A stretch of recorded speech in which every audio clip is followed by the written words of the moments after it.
Tu es une inutile. Mon père a souri en donnant toi mon frère. Il le mérite, toi non. Alors qu'il signait les papiers, le notaire s'est éclairci la gorge et a dit, en fait. Vous devriez savoir. C'étaient les mots exacts. Ces mots résonnent encore dans ma tête, comme un écho froid dans une pièce vide. Avant que je vous raconte en détail comment cette journée a failli détruire ma vie, et comment elle l'a finalement sauvée, j'aimerais savoir d'où vous m'écoutez. C'est une chose que j'ai apprise en travaillant avec des gens de tous horizons, nous sommes tous connectés. Dites-moi dans les commentaires de quelle ville ou de quel pays vous m'écoutez.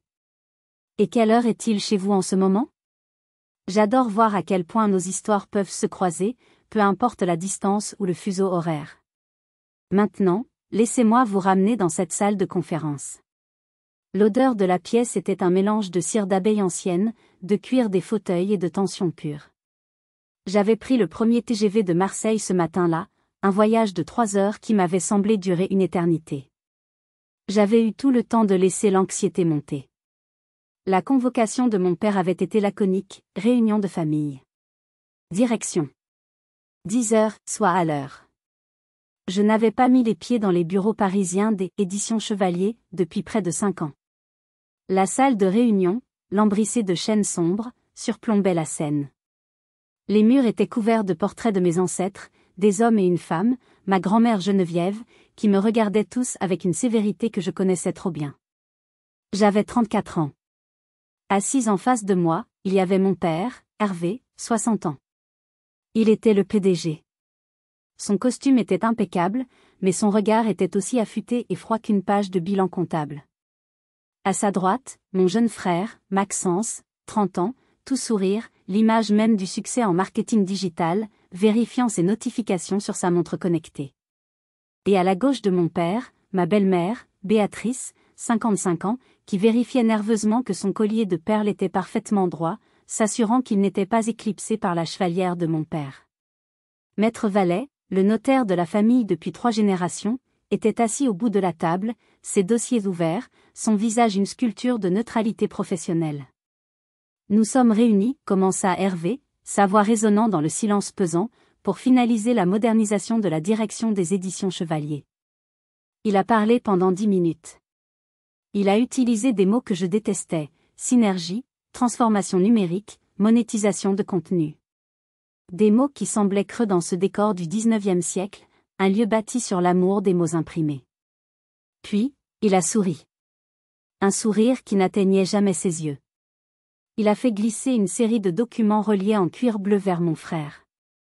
Maxence, dit-il, et sa voix s'est teintée d'une fierté que je n'avais jamais entendue pour moi. Tu as prouvé ta loyauté et ta vision. Tu as augmenté notre taux de conversion de 40%. Il a posé sa main sur le dossier. Je te nomme président des Éditions Chevalier. Les parts de direction te reviennent, ainsi que l'usage de l'appartement familial sur l'île Saint-Louis. Tu l'as mérité. Maxence a hoché la tête, un sourire suffisant sur les lèvres. Merci, père. Je ne te décevrai pas. Béatrice lui tapota le bras, rayonnante. Je suis restée silencieuse. Mon cœur battait si fort que j'avais peur qu'il l'entende. Je savais pourquoi j'étais là. J'étais le sacrifice. J'étais l'exemple de ce qu'il ne fallait pas faire. J'étais le faire-valoir de son triomphe. Hervé s'est tourné vers moi. Son regard n'était pas méchant. C'était pire. C'était de la pitié. Et Clotilde? Il a soupiré, comme s'il parlait d'un investissement raté. Notre grande rêveuse. Il s'est penché en avant. Ton projet, à Marseille. Lire et grandir, c'est ça? Très noble. Très gentil. Il a presque craché le mot « gentil ». Tu es trop émotive, Clotilde. Tu ne comprends pas le monde réel. L'argent, le pouvoir, les décisions difficiles. Il a joint ses mains, ses doigts se touchant. Tu as choisi cette voie quand tu as fui tes responsabilités ici. Par conséquent, pour t'aider à continuer à jouer, il a dit le mot « jouer » avec un mépris à peine voilé, je t'accorde une allocation nominale de 2 000 € par mois. Mais rien de plus. Tu ne recevras rien de l'entreprise. Tu es inutile ici. 2 000 €. C'était une insulte. C'était ce qu'il dépensait en cigares en une semaine. J'étais redevenue la petite fille de 10 ans qu'il fallait ignorer. La pièce tournait. J'ai senti le regard de Maxence sur moi, un regard de pur triomphe. Comment avais-je pu croire, ne serait-ce qu'une seconde, que cette fois-ci serait différente? J'ai essayé de trouver ma voix. Elle est sortie en un murmure, étranglée par l'humiliation. Père, mon travail à Marseille, ce n'est pas un jeu. C'est important. Hervé a levé la main. Le geste universel pour me faire taire. Un geste qu'il avait perfectionné sur moi depuis mon enfance. Peu importe ce que c'est. Cela ne génère aucun profit. C'est un centre de coût, Clotilde. Et cette famille, cette entreprise, est bâtie sur le profit. Point final. Je suis partie parce que tu ne m'as pas fait confiance. Les mots ont explosé, plus fort que je ne le voulais. J'ai frappé la table du plat de la main, ce qui m'a surprise moi-même. Le carafon d'eau a vibré. Le silence est revenu, plus lourd cette fois. Béatrice a semblé offensée par mon éclat de voix. Hervé a haussé un sourcil, amusé par ce sursaut de rébellion. Je suis partie, ai-je répété, plus doucement, en les regardant un par un, il y a 5 ans, parce que tu ne m'as jamais cru. Tu ne m'as jamais écouté. Le souvenir était là, aussi vif que s'il s'était produit hier. Il brûlait comme de l'acide. J'avais 29 ans. J'étais la plus jeune éditrice de la maison, et j'avais déniché un manuscrit incroyable. J'avais travaillé jour et nuit dessus, dormant sur le canapé de mon bureau. C'était notre grand espoir pour le prix Goncourt cette année-là. J'avais tout géré, l'édition, la couverture, la stratégie de lancement. J'avais mis mon âme dans ce livre. Maxence, fraîchement nommé à la tête des relations publiques après une formation marketing rapide, était chargé d'une seule chose. Une seule. S'assurer que les 5 critiques littéraires les plus influents de Paris reçoivent le manuscrit en avant-première, 3 semaines avant l'annonce. Une semaine avant l'annonce, j'ai découvert la vérité. Par hasard. Dans un dîner mondain, un des critiques m'a demandé sur quoi je travaillais. Je lui ai parlé du livre. Il m'a regardé avec des yeux vides. Il n'en avait jamais entendu parler. Je suis retournée au bureau à minuit. J'ai confronté Maxence, qui était encore là, jouant à un jeu vidéo sur son écran géant. Maxence, les épreuves pour le Goncourt? Il n'a même pas tourné la tête. Quoi, les épreuves? Tu les as envoyées aux critiques? Il a ri. Oh, ça. J'ai oublié. Et puis, quelle importance? C'est des vieux schnocks, Clotilde. Le marché est digital maintenant. J'ai préparé une campagne TikTok d'enfer. J'avais l'impression que le sol s'ouvrait sous mes pieds. Oublié? Oublié? Le livre a été un échec critique. Pas parce qu'il était mauvais, mais parce qu'il n'avait jamais été lu par ceux qui comptaient. Devant mon père, dans cette même salle, Maxence a tout retourné contre moi. Il a blâmé ma mauvaise gestion. Il a dit que j'avais été trop agressive avec la presse, que j'avais aliéné les critiques. Il a inventé une histoire selon laquelle j'avais insisté pour tout contrôler et que j'avais refusé son aide stratégique. Et mon père l'a cru. Il a cru Maxence, le novice en marketing, plutôt que moi, son éditrice vedette, sa fille. Tu manques de maturité, Clotilde, m'avait-il dit, sa voix pleine de déception. L'émotion prend le dessus sur ton jugement. C'est ce jour-là que tu as choisi, père, ai-je murmuré dans la salle de réunion, 5 ans plus tard. Tu l'as choisi, lui. Hervé a eu un rire sec, dénué de toute joie. Tu t'accroches encore à cette vieille histoire? Le Goncourt? Pathétique. Tu es rancunière, en plus d'être naïve. Maxence a vu une erreur stratégique et il l'a signalée. Il a fait preuve de décision. Toi, tu t'es noyé dans ton amour des mots. Tu n'as pas ce qu'il faut, Clotilde. Tu ne l'as jamais eu. Il venait de réécrire l'histoire. Il venait de transformer la trahison de Maxence en une décision stratégique. Il venait de cracher sur 5 ans de ma vie, sur la blessure qui avait défini ma carrière et m'avait forcé à chercher un sens ailleurs, à Marseille, loin de leur toxicité. Si vous aviez été à ma place, à ce moment précis, qu'auriez-vous dit? Auriez-vous crié? Auriez-vous jeté ce carafon d'eau à sa figure? Je n'ai pas pu. Je suis resté là, paralysé par l'injustice, le venin de ces mots figeant mon sang. Dites-moi dans les commentaires ce que vous auriez fait à ma place. Hervé a fait signe à Maître Valet, ignorant les larmes de rage qui me brûlaient les yeux. Signons. J'ai une réunion à 15 heures. C'était fini. Du moins, c'est ce que je croyais. Maître Valet, qui était resté aussi silencieux qu'une statue de pierre pendant toute la confrontation, a posé son stylo Montblanc sur son buvard en cuir. Le petit bruit du stylo sur le bois précieux a semblé résonner comme un coup de fusil dans le silence tendu. Hervé a levé les yeux, agacé. Eh bien, Valet? Que attendez-vous? Faites signer les documents. Nous perdons du temps. Maître Valet était un homme d'une 60aine d'années, grand, mince, avec des cheveux gris argentés coupés courts. Il avait été le notaire de mon grand-père, puis de mon père. Mais plus important encore, il avait été le confident et l'exécuteur testamentaire de ma grand-mère, Geneviève. Il a ajusté ses lunettes sur son nez, lentement. Il n'a pas regardé mon père. Il m'a regardé. Monsieur Chevalier, dit-il d'une voix calme et posée qui tranchait avec l'hystérie silencieuse de la pièce. Je crains que nous ne puissions pas procéder. Hervé a froncé les sourcils. Pardon? Que voulez-vous dire, nous ne pouvons pas? Je suis le PDG. Je décide. Vous êtes mon notaire. J'étais votre notaire, corrigea doucement Valet. Mais je suis avant tout l'exécuteur testamentaire de votre défunte mère, Madame Geneviève Chevalier. Et mes instructions sont claires. Ma mère? Hervé a ri, mais le son était nerveux. Mais enfin, elle est morte il y a 6 ans. Qu'est-ce qu'elle vient faire là-dedans? Elle m'a tout donné quand elle a pris sa retraite. Pas tout à fait, monsieur, répondit Maître Valet. Le silence s'est abattu sur la salle. Béatrice avait cessé de respirer. Maxence regardait son père, l'air perdu, son assurance s'étant évaporée. Mon cœur, qui s'était senti si lourd et mort, a eu un soubresaut. Mamie. Ma grand-mère. La fondatrice.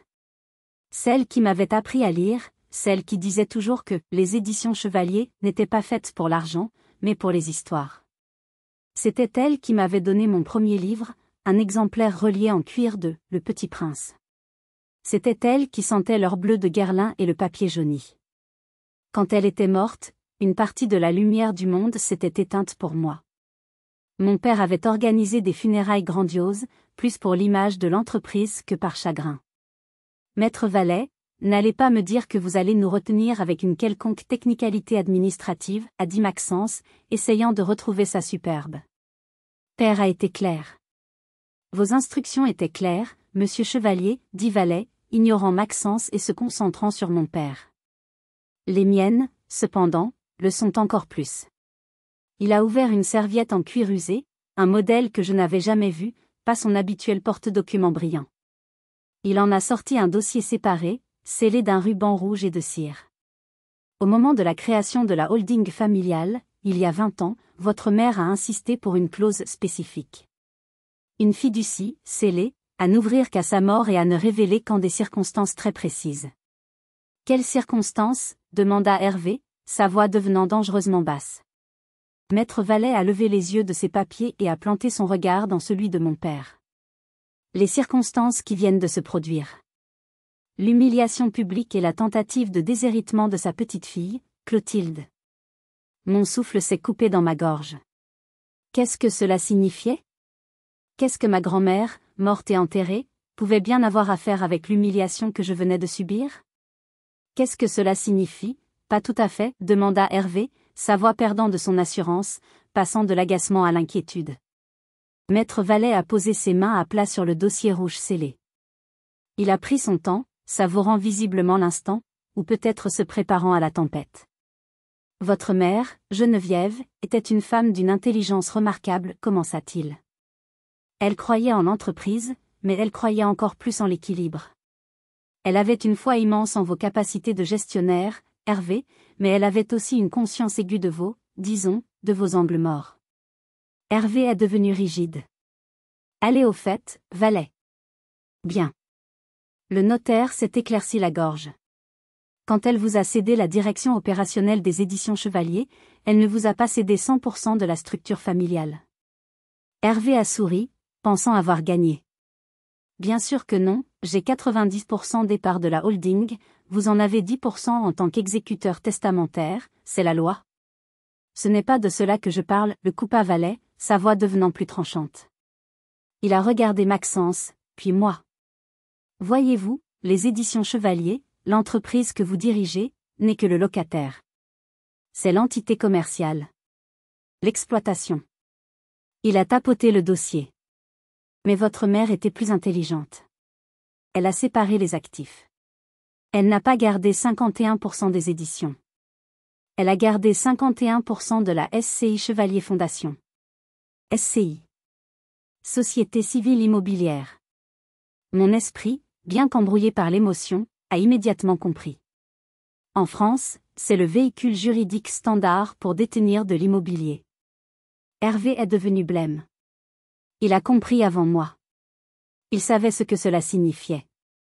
La SCI Chevalier Fondation, continua Maître Vallet, comme s'il donnait un cours magistral à un étudiant lent, est propriétaire de ce bâtiment historique dans lequel nous nous trouvons. Elle est propriétaire de l'entrepôt de distribution de 10 000 mètres carrés à Gonesse. Elle est propriétaire de l'intégralité des archives inestimables de la maison d'édition. Et accessoirement, il a jeté un regard à Maxence, elle est propriétaire de l'appartement de fonction sur l'île Saint-Louis. Il a fait une pause, laissant la réalité s'installer. Votre père, monsieur Chevalier, dit-il en s'adressant à moi et Maxence, est propriétaire d'une entreprise florissante. Mais cette entreprise est locataire. Et le propriétaire, c'est la SCI. C'est impossible, souffla Maxence, son visage passant du triomphe à la confusion. Père contrôle tout. Oh, c'est tout à fait légal, dit Vallet. Et maintenant, nous arrivons à la fiducie. Il a dénoué le ruban rouge avec une lenteur théâtrale. Geneviève a stipulé que ces 51% de parts de la SCI, les parts majoritaires, je le précise, seraient détenues en fiducie par mon cabinet après sa mort. Elle vous faisait confiance, Hervé, pour gérer les affaires quotidiennes, mais elle gardait le contrôle des fondations. Et, dit-il en sortant un document, elle a inclus une clause de déclenchement. Il a levé les yeux vers Hervé, son regard dur comme le marbre. Une clause qui stipule que la fiducie doit être dissoute et que l'intégralité de ses parts doit être transférée à un bénéficiaire désigné. Il a fait une pause. Si jamais vous, Hervé, dans un acte que la fiducie jugerait comme une trahison des valeurs fondamentales de la famille, tentiez de déshériter votre fille, Clotilde, de manière injuste. Je n'arrivais pas à respirer. Mon père a compris, avant même que Maître Vallet ne lise la suite, le piège incroyable, méticuleux, que sa propre mère lui avait tendu depuis l'au-delà. Il a compris qu'en essayant de me prouver que je n'étais rien, il venait de déclencher le mécanisme qui allait me tout donner. Vous mentez, balbutia Hervé, s'agrippant au bord de la table. C'est une manipulation. Ma mère n'aurait jamais, elle était sénile.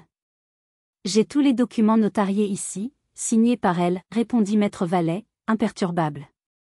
Et contresignés par son médecin et un psychiatre indépendant, attestant de sa pleine capacité mentale jusqu'à son dernier jour. Elle a fait cela 6 mois avant sa mort, juste après que vous ayez promu Maxence à la direction du marketing au détriment de Clotilde. Mon cœur a manqué un battement. Elle avait vu.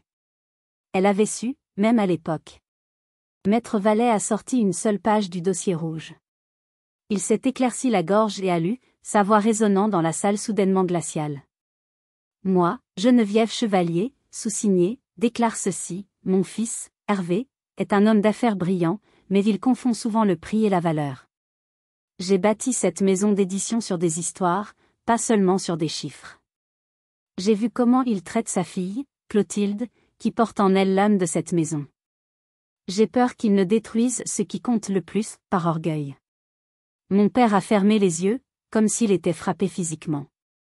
Vallet a continué, si, à quelque moment que ce soit après ma mort, mon fils, dans un accès d'orgueil ou de jugement erroné, tente d'exclure ma petite fille, Clotilde, de son héritage ou de la dignité familiale, ce dont je serai le seul juge, via mon exécuteur, Maître Vallet.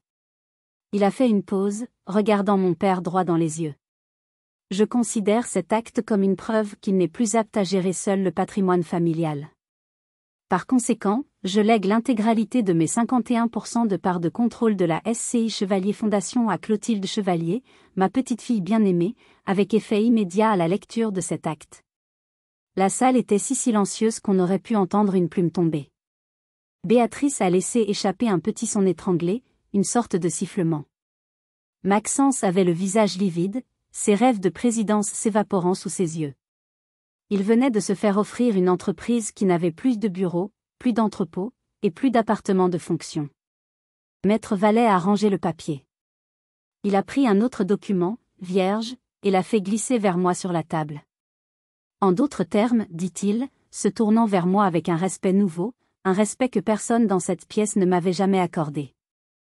Mademoiselle Clotilde est désormais votre propriétaire majoritaire, monsieur Chevalier. Et par conséquent, elle est la propriétaire de ce bâtiment, de l'entrepôt, et de l'appartement de l'île Saint-Louis que vous venez si généreusement de promettre à votre fils. Le monde s'est remis à tourner. Lentement. J'ai regardé le document vide. C'était un formulaire d'acceptation de legs. C'est absurde, a hurlé Hervé, frappant la table. La pile de documents pour Maxence a sauté. Elle n'y connaît rien. Elle ne sait même pas ce qu'est une SCI. Elle va tout ruiner. C'est ma mère qui est sénile, ou c'est vous qui l'avez manipulée, Vallet. Je me suis levée. Mes jambes tremblaient, mais ma voix, quand elle est sortie, était claire. Elle ne venait pas de moi, elle venait de ma grand-mère. Peut-être pas, ai-je dit. Tous les regards se sont tournés vers moi. L'insignifiante Clotilde. L'inutile.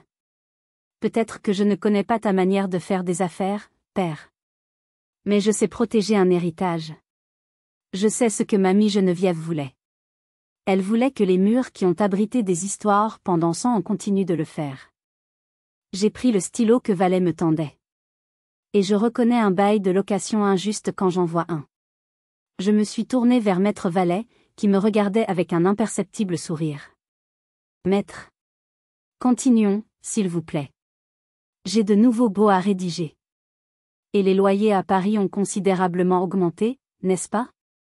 Si vous sentez, comme moi à ce moment précis, que la justice venait enfin de frapper à la porte, que les rôles venaient d'être inversés de la manière la plus spectaculaire qui soit, n'oubliez pas de vous abonner à la chaîne. Parce que ce qui se passe ensuite, la réaction de mon frère, prouve que la bataille était loin, très loin d'être terminée. Hervé est resté debout, la bouche ouverte, le visage passant du rouge au violet. Mais ce n'était plus de la colère pure que je voyais. C'était autre chose. Pour la toute première fois de ma vie d'adulte, j'ai vu de la peur dans les yeux de mon père. Il n'avait pas peur de moi. Il n'avait jamais eu peur de moi. Il avait peur de ce qu'il venait de perdre. Le contrôle. L'autorité absolue. Il venait de réaliser qu'il était nu. Il s'est affalé sur sa chaise, un homme soudainement plus âgé, vaincu. Le roi était détrôné, non pas par un assaut, mais par un piège posé 6 ans plus tôt par sa propre mère. Mais Maxence n'était pas son père. Il n'était pas vaincu. Il était furieux. Il s'est levé d'un bond, son masque de jeune prodige digital s'étant évaporé, laissant place à un visage tordu par la rage. Attendez. C'est n'importe quoi. Elle ne peut pas faire ça. Il s'est tourné vers moi, le doigt pointé, tremblant. Tu ne peux pas. Tu ne vis même pas ici. Tu es à Marseille, avec ton association caritative. Tu t'occupes de gamins des rues. Puis, il a joué sa carte maîtresse. Il m'a regardé avec un sourire mauvais, un sourire qu'il réservait à ses conquêtes avant de les jeter. D'ailleurs, j'ai entendu dire que ça n'allait pas fort, ton association, lire et grandir. N'est-ce pas? Des problèmes de financement? Des subventions coupées? Mon sang s'est glacé. Mon estomac s'est noué si fort que j'ai cru que j'allais être malade. Comment savait-il cela? C'était vrai. Une subvention régionale cruciale, représentant 40% de notre budget de fonctionnement, avait été mise en pause le mois dernier, de manière inattendue, pour des raisons administratives. J'avais passé les 2 dernières semaines à chercher frénétiquement des fonds, à appeler des donateurs, sans en parler à personne. C'était mon fardeau, ma honte secrète. Je l'ai regardé, et j'ai compris. Ce n'était pas un hasard. Il ne l'avait pas entendu dire.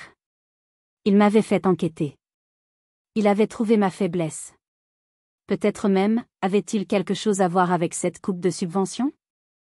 L'idée était si monstrueuse que mon cerveau refusait de l'accepter. Mon programme aide 800 jeunes des quartiers nord, ai-je dit, en essayant de garder ma voix stable, mais elle tremblait. Ce n'est pas ton affaire. Oh, mais ça le devient, ricana-t-il, regagnant en assurance en voyant ma réaction. Ça le devient si tu penses utiliser le pouvoir de la SCI pour siphonner de l'argent de l'entreprise vers ton projet raté de Marseille. C'est ça ton plan, hein?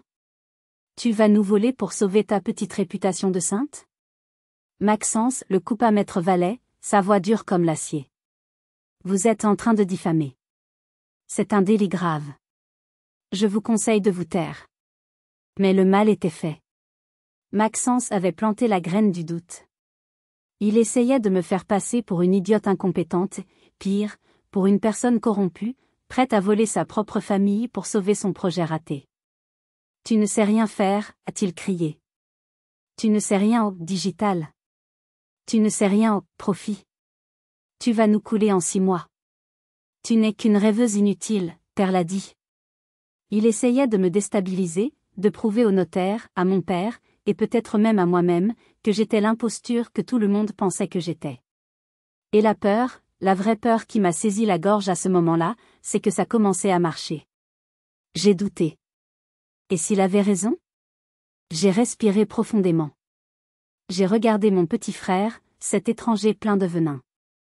J'ai regardé mon père, qui observait la scène, silencieux, attendant de voir qui allait gagner ce round. Tu as raison, Maxence, ai-je dit calmement. Le sourire de Maxence s'est élargi. Il pensait que j'abdiquais. Il pensait que sa terreur avait fonctionné. Ah, tu vois. Elle admet. Je ne connais peut-être pas le digital, comme toi, les jeux coupés. Dieu merci. Mais mamie Geneviève m'a appris autre chose. Elle m'a appris à lire. Et je ne parle pas de roman. J'ai marqué une pause. Je sais lire un bilan comptable. Le sourire de Maxence s'est figé. Hervé a relevé la tête, son intérêt soudainement piqué. Par exemple, ai-je continué, en m'adressant maintenant à maître Vallet et à mon père, je ne suis peut-être qu'une rêveuse, mais je sais reconnaître un schéma de fraude quand j'en vois un. De la fraude, répéta Hervé, sa voix soudainement vide de toute émotion. Je parle de ta stratégie numérique si brillante, Maxence. Celle qui t'a valu ta promotion. J'ai ouvert mon sac, celui que j'avais amené de Marseille, et j'en ai sorti une seule feuille de papier plié. Pas un dossier. Juste une feuille. Quand j'ai appris que père voulait te nommer président, j'ai jeté un œil au compte de l'année dernière. Juste par curiosité. En tant que membre de la famille, j'y avais accès, même si personne ne pensait que je les regarderais. J'ai déplié le papier. Je parle de ces 3 sociétés de conseil en marketing que tu as engagées l'année dernière. Webnova, Digital Flow et Synergy Media. Des noms très impressionnants. Elles sont censées optimiser notre référencement et gérer nos campagnes publicitaires. J'ai levé les yeux vers Maxence. Il était blanc comme un linge. Il avait compris. Le problème, ai-je dit, c'est qu'après quelques recherches rapides sur société.com, c'est incroyable ce qu'on trouve en ligne, n'est-ce pas, Maxence? J'ai découvert que ces 3 sociétés sont des sociétés écrans. Elles ont toutes été enregistrées le même jour, il y a 2 ans. Elles n'ont aucun employé déclaré. Et elles sont toutes domiciliées à la même adresse. J'ai levé les yeux vers mon frère. Une petite chambre de bonne dans le 11e. L'adresse de l'appartement de ton ancien colocataire de HC, n'est-ce pas? Guillaume? Maxence a ouvert la bouche, mais aucun son n'est sorti. Pour une facture totale, ai-je continué, en lisant ma feuille, payée par les éditions Chevalier, de, voyons voir, 300 000 € sur les 2 dernières années. 300 000 € pour des services qui n'ont, selon toute apparence, jamais été rendus. 300 000 €. Le silence dans la pièce était total, assourdissant. Clotilde, non, souffla Béatrice, portant la main à sa bouche, réalisant l'ampleur du désastre.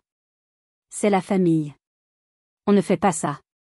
C'est du vol, Béatrice, ai-je rétorqué, ma voix dure. Et il l'a fait à sa famille. Hervé me regardait, son visage indéchiffrable. Il n'était ni en colère ni triste. Il était en état de choc. Avant que la bombe n'explose complètement, Maître Vallet s'est interposé. Je pense, dit-il sèchement, que cela met fin à la discussion sur l'incompétence de mademoiselle. Et cela ouvre une discussion sur la criminalité. Il s'est tourné vers moi, ignorant les autres. Mademoiselle Clotilde. Avant de partir ce matin, j'ai relu le dossier de votre grand-mère. Elle n'a pas seulement laissé la fiducie. Il a ouvert sa serviette et en a sorti une petite boîte en bois de rose. Je l'ai reconnue. C'était la boîte où elle gardait ses stylos préférés. Il l'a ouverte. À l'intérieur, sur un lit de velours bleu usé, se trouvait son vieux stylo plume Mont Blanc.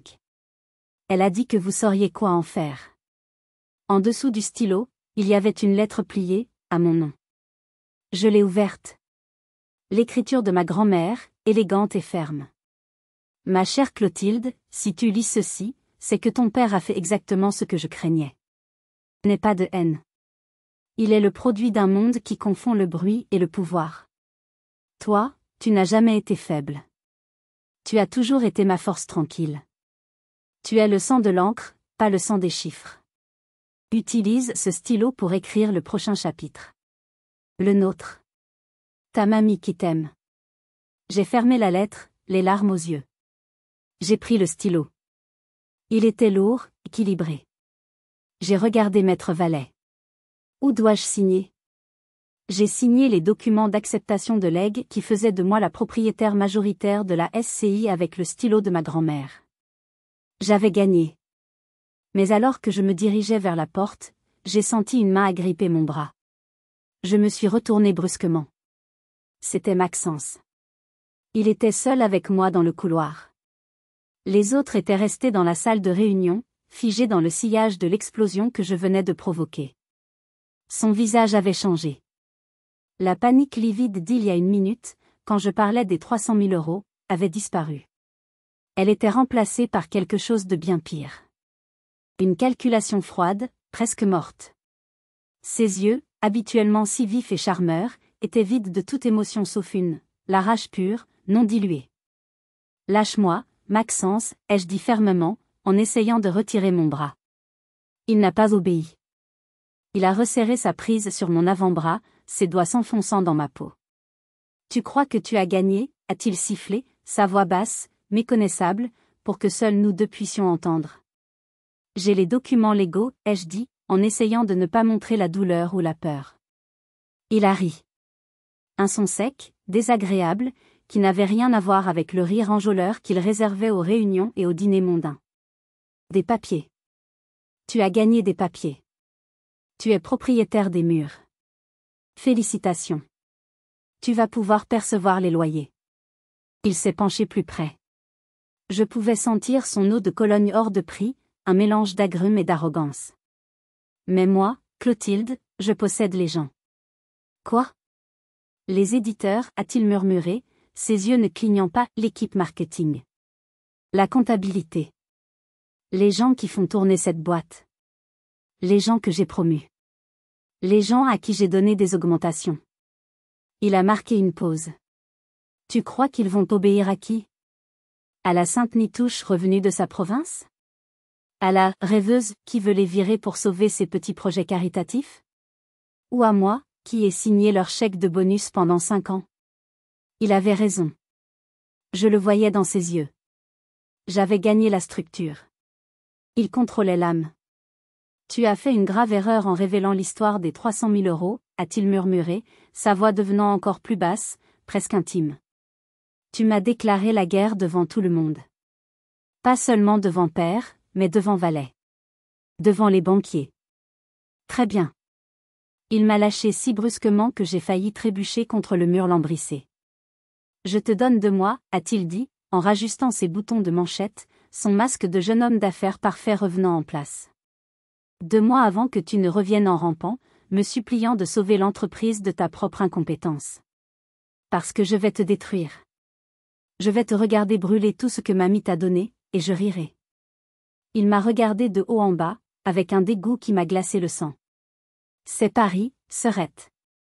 Ce n'est pas ton petit village de Marseille. C'est un champ de bataille. Et tu viens d'y entrer sans armure, sans alliés, et sans aucune idée de ce dont je suis capable. Il a tourné les talons et s'est éloigné dans le long couloir, son pas assuré, comme s'il venait de remporter une victoire. Je suis resté là, seul dans le couloir, le stylo de ma grand-mère serré si fort dans ma main que mes jointures étaient blanches. J'avais gagné la salle de réunion. Mais je réalisais, avec une horreur grandissante, que la vraie guerre, la guerre sale, la guerre pour le cœur des éditions Chevalier, venait à peine de commencer. Et je n'avais absolument aucune idée à quel point mon frère était prêt à aller loin, non pas pour gagner, mais simplement pour me détruire. Les jours suivants ont été un cauchemar feutré. Maxence n'avait pas menti. Il possédait les gens. Je suis arrivé au bureau le lundi matin, en tant que nouvelle propriétaire majoritaire de l'immobilier. J'avais passé le week-end à préparer une stratégie, pas une stratégie d'attaque, mais une stratégie de paix. J'allais rassurer tout le monde, parler de l'avenir, de l'héritage de Geneviève, de la manière dont nous allions combiner la tradition et le numérique. J'avais convoqué une réunion de direction pour 10 heures. La salle était à moitié vide. Les directeurs clés, le directeur de l'édition, le directeur financier, le chef du marketing, l'homme de main de Maxence, étaient tous en arrêt maladie ou en déplacement imprévu. Les quelques personnes présentes, des cadres moyens, m'ont regardé avec un mélange de peur et de mépris. Ils n'ont pas touché au croissant que j'avais fait livrer. J'étais la propriétaire, oui, mais Maxence était leur chef. Il leur avait donné des augmentations, des promotions. Je n'étais qu'une menace. Une usurpatrice. J'ai fait mon discours devant des chaises vides et des visages hostiles. Ce fut l'une des expériences les plus humiliantes de ma vie. Puis, la première bombe a explosé. Mercredi matin, un email est arrivé, mis en copie à toute l'entreprise. Michel Durand, notre auteur vedette, un homme qui avait gagné 2 prix Renaudot et qui était avec la maison depuis 20 ans, un ami personnel de ma grand-mère, rompait son contrat. J'ai couru à son bureau, au 3e étage. Il était vide. Il était parti. J'ai appelé son agent, affolé. Mais pourquoi? Son nouveau livre doit sortir dans 6 mois. C'est notre plus grosse sortie de l'année. L'agent était glacial. Michel a été très déçu d'apprendre vos nouveaux plans, Madame Chevalier.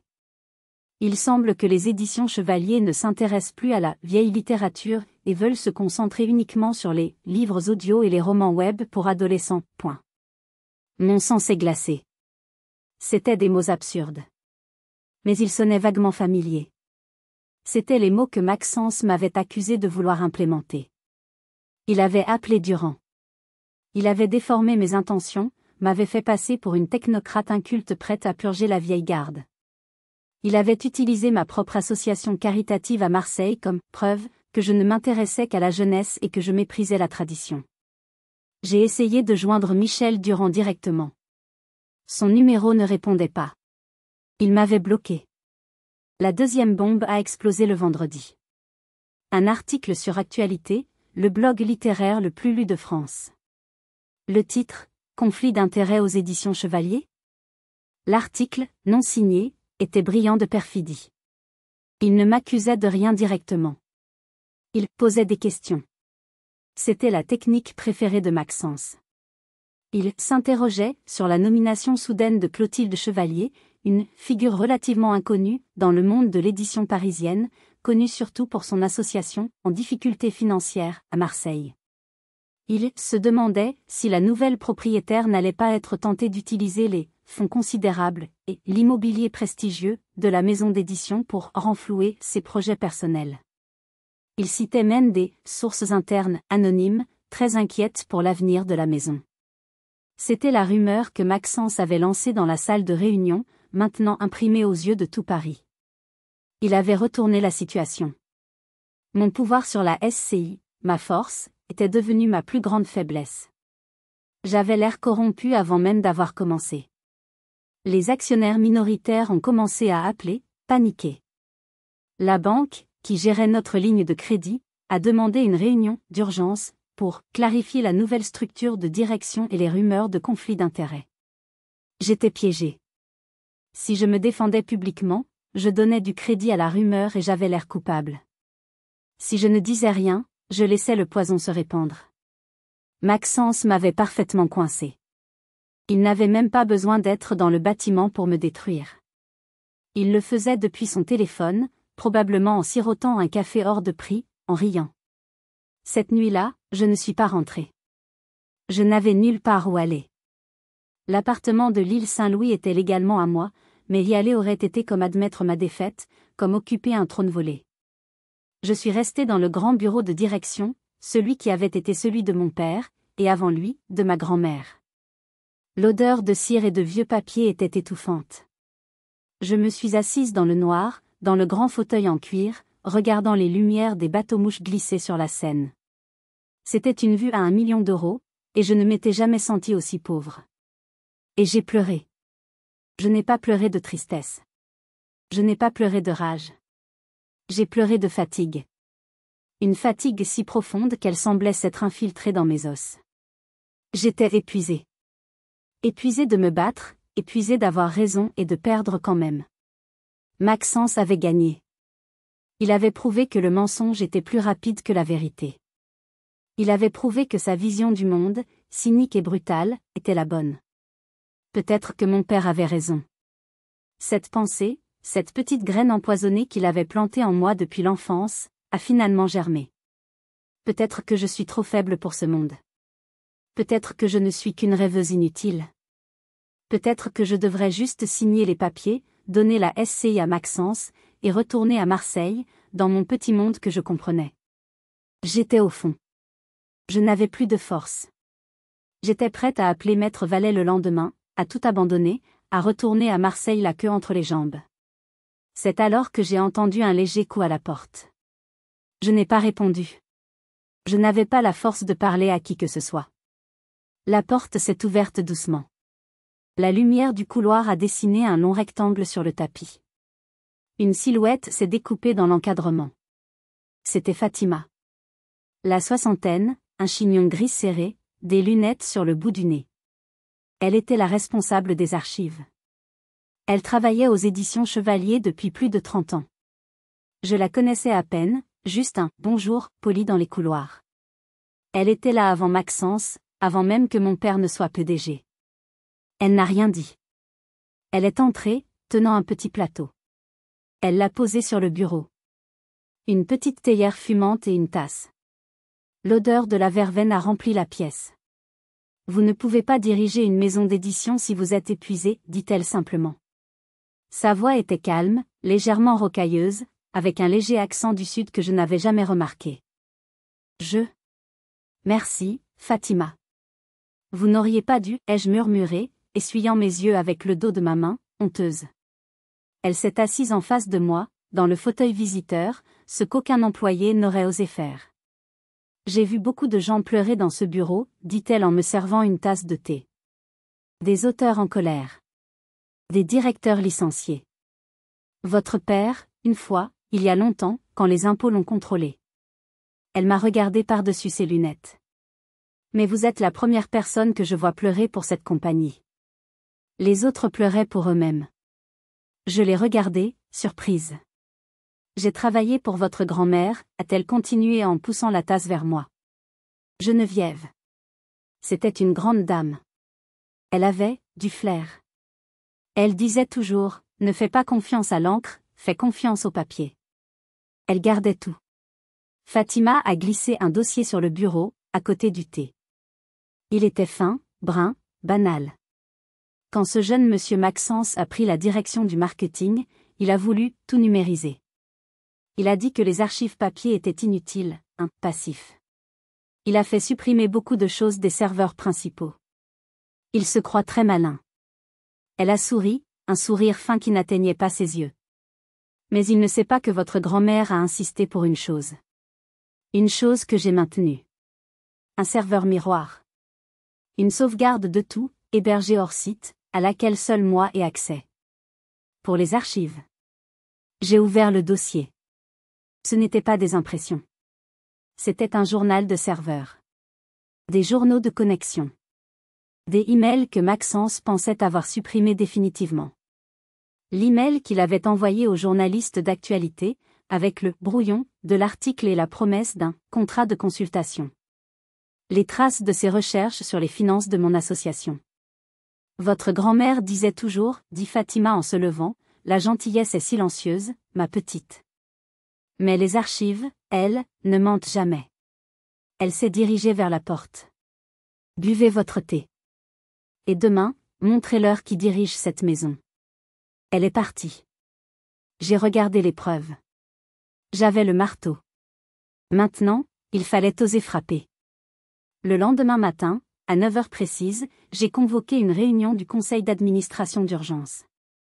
J'ai inclus Hervé, Maxence, Béatrice, en tant qu'actionnaire mineur par alliance, et les 2 autres membres du conseil, des banquiers amis de mon père. Maxence est entré dans la salle de réunion avec une confiance arrogante.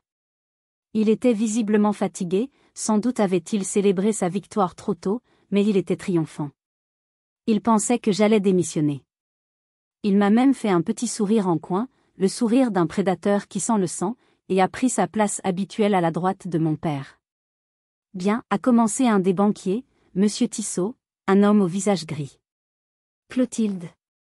Mademoiselle Chevalier, nous sommes ici à cause de ces rumeurs très dommageables. L'article d'hier dans Actualité, le départ de Michel Durand. La banque est nerveuse. Votre père nous a informés de la situation. En effet, a renchéri Maxence, jouant le rôle de l'homme d'État inquiet. Il a posé ses mains sur la table, un geste calculé pour montrer son sérieux. Je crois que nous sommes tous d'accord pour dire que cette situation n'est pas tenable. L'entreprise souffre. Clotilde, il s'est tourné vers moi avec une fausse pitié, je sais que tu as de bonnes intentions. Mais cela ne suffit pas. Pour le bien de l'entreprise que mamie Geneviève aimait tant, je te demande de renoncer à ton contrôle sur la SCI. Laisse les professionnels gérer. Il me tendait le piège. Si je refusais, je confirmais que je voulais le pouvoir pour moi seul, que j'étais l'ennemi. Il avait préparé son coup d'État. Je ne leur ai pas répondu. Je me suis levée.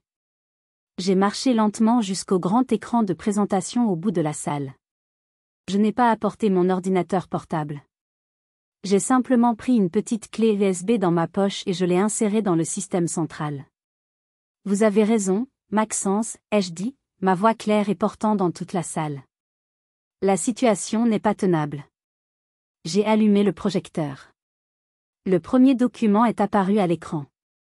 Ce n'était pas une diapositive PowerPoint. C'était une capture d'écran d'un email. Ceci, ai-je dit, est un email envoyé par Maxence, depuis son compte professionnel, à un journaliste pigiste d'actualité, Monsieur Paul Lemoine. Il contient, mot pour mot, le brouillon de l'article qui a été publié hier. Sources internes ? La seule source, c'était vous, Maxence. Maxence a cessé de sourire. Il s'est agité sur sa chaise. C'est un montage. C'est. Document suivant.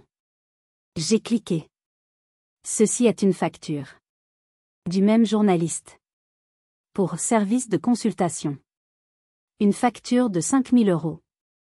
Et ceci, j'ai cliqué à nouveau, est l'ordre de paiement. Une facture payée non pas par les éditions Chevalier, mais par Webnova.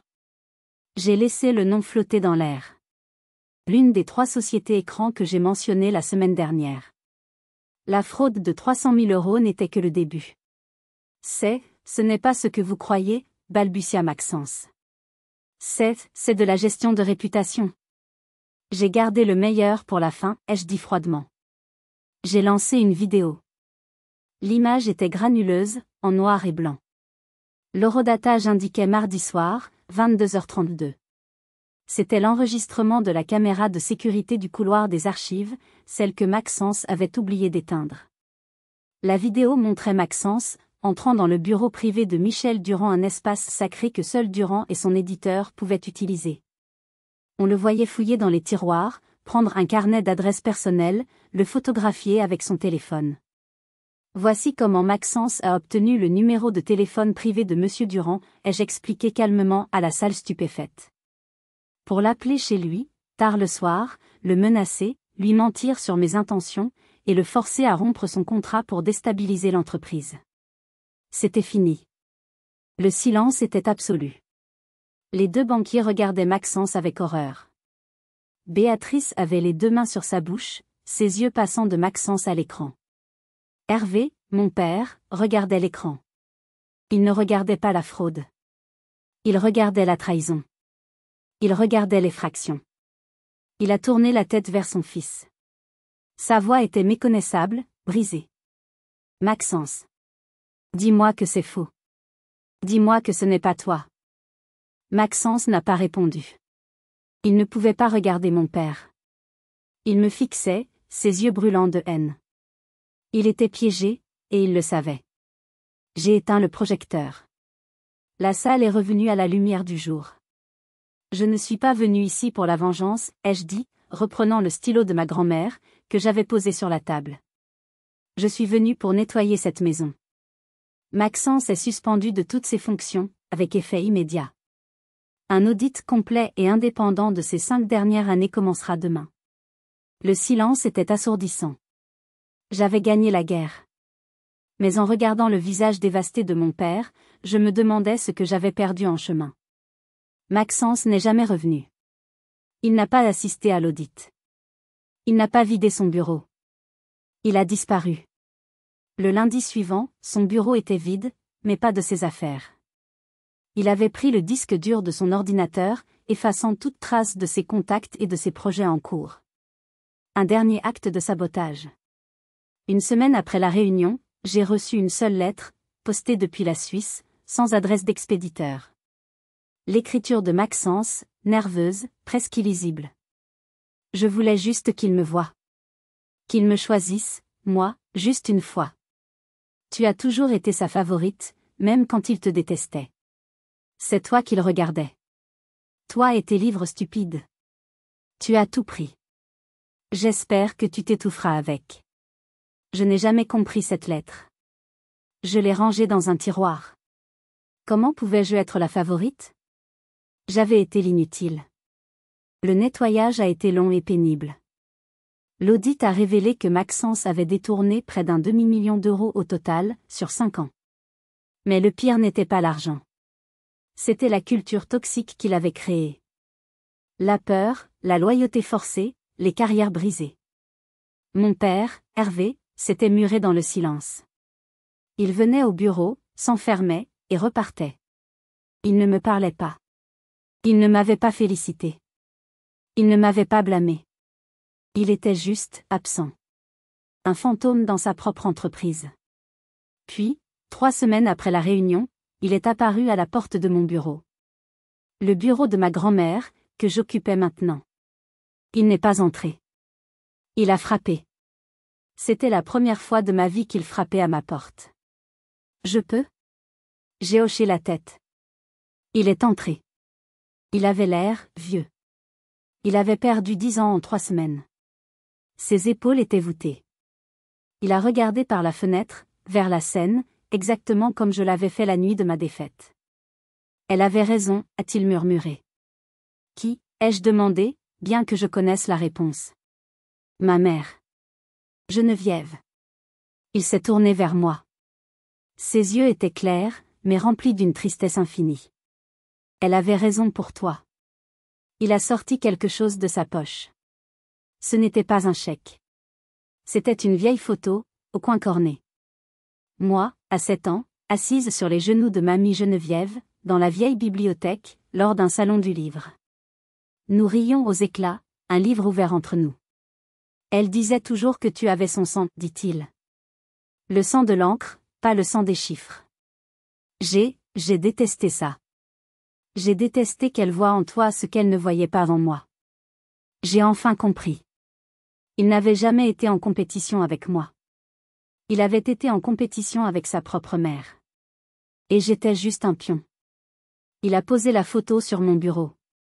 Il m'a regardé. Je suis désolée, Clotilde. Pour tout. Les larmes que je retenais depuis des semaines ont coulé. Mais ce n'étaient pas des larmes de tristesse. C'était un soulagement. Je sais, papa, ai-je dit.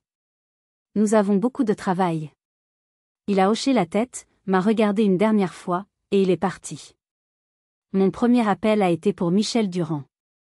Je ne lui ai pas parlé de Maxence. Je ne lui ai pas montré les vidéos. Je lui ai juste dit, Monsieur Durand, c'est Clotilde. J'ai retrouvé le tout premier manuscrit que vous avez envoyé à ma grand-mère en 1983.